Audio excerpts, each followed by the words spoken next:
Director கொரட்லா Siva இயக்கத்தில் வந்த தேவரா படம் எப்படி இருக்குன்னு பார்க்கலாம். ஜூனியர் என்டிஆர், சைஃப் அலி கான் தான் லீடாக நடிச்சிருக்காங்க. இந்த படத்தோட கதை என்னன்னு கடலுக்கு பக்கத்தில் உள்ள 4 கிராமம், அந்த கிராமத்தில் உள்ளவங்க கடலில் போகிற பெரிய பெரிய கப்பலில் உள்ள கண்டெய்னர்ஸை தேடி தீவிரவாதிகளுக்கு ஹெல்ப் பண்ணுற முரளி சர்மா கிட்ட கொடுத்துட்றாங்க. அதில் வர காசில் தான் லைஃப்பை ரன் பண்ணிட்டு இருக்காங்க. அந்த கடலில் திருட போன தலைவன் தான் தேவரா. இவ்வளோ நாளாக திருடி கொண்டு போய் கொடுத்தது தப்பான பொருள்னு தெரிய வருது. ஸோ இனிமேல் திருட போகக்கூடாதுன்னு தேவரா முடிவெடுக்கிறாரு. இதனால கிராமத்தில் உள்ள மற்றவங்களை எதுக்கிற சூழ்நிலை ஏற்படுது. இதுக்கப்புறம் என்ன ஆச்சுன்றது தான் இந்த படத்தோட ஸ்டோரி. இது வழக்கமாக வர தெலுங்கு மாஸ் மசாலா படம் தான். லாஜிக்லாம் இந்த படத்தில் சுத்தமாக கிடையாது. எனக்கு இந்த படம் ஒரு ஆவரேஜான மூவியை பார்த்த ஃபீல் தான் கொடுத்தது. அனிருத்தோட பேக்ரவுண்ட் மியூசிக் இந்த படத்தோட ஒரு பெரிய ப்ளஸ் தான் சொல்லலாம். சாதாரண சீனை கூட மாஸ் சீனா காமிச்சிருக்காரு. டபுள் ஆக்ஷனில் ஜூனியர் என்டிஆரோட பர்ஃபார்மன்ஸ் கலக்கிட்டாரு. ஜான்வி கபூருக்கும் 2-3 சீனில் தான் வருவாங்க. பெருசாக சொல்லிக்கிற மாதிரி ஒன்றும் இல்லை. சைஃப் அலி கானுக்கும் கொடுத்த ரோலை நீட்டாக பண்ணிட்டாரு. எமோஷனல் சீன்ஸ் இந்த படத்துக்கு பெருசாக கனெக்டே ஆகல.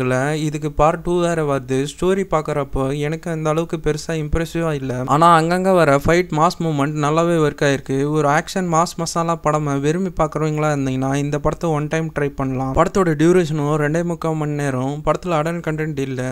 ஓகே கைஸ், இந்த வீடியோ பிடிச்சிருந்தா லைக் பண்ணுங்கள், ஷேர் பண்ணுங்கள், கமெண்ட் பண்ணுங்கள், மறக்காமல் சப்ஸ்கிரைப் பண்ணுங்கள். இதேமாரி உங்களை அடுத்த வீடியோவில் சந்திக்கிறேன் கைஸ்.